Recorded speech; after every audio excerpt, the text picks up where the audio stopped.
the first thing we did was that I was the first candidate to march openly with my banner in the Upstate Pride Parade in Spartanburg, South Carolina.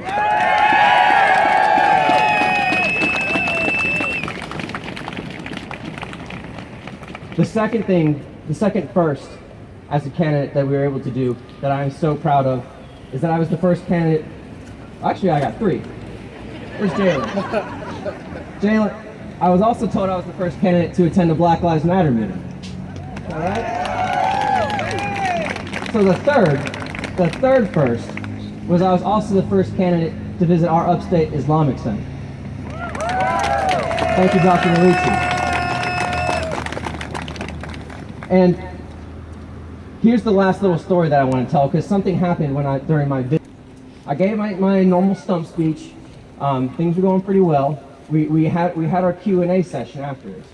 And I believe it was the very first question I got was from a member of the audience who said, how do we get our leaders to listen to us? How do we get our leaders to acknowledge us?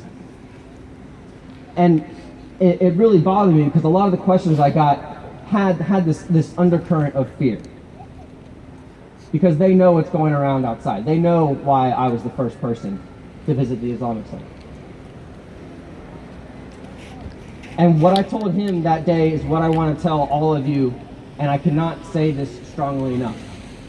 We do not have tiers of citizenship in this country.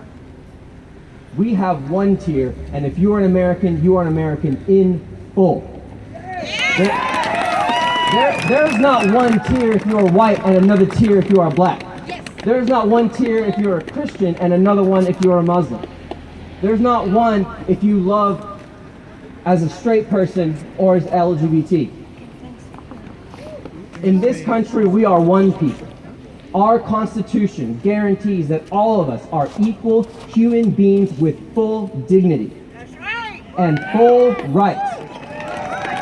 And what I told them that day, and what I want to tell all of you today, is that if you want to be heard, you have to speak, and you have to speak loudly. You have to do exactly what all of you are here today, to make your voices heard, to take a stand for the values we have, what this country has.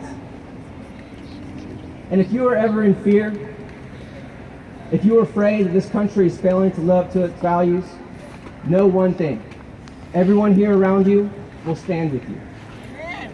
I will stand with you. We will stand together until this country lives up to what it can be and what it should be.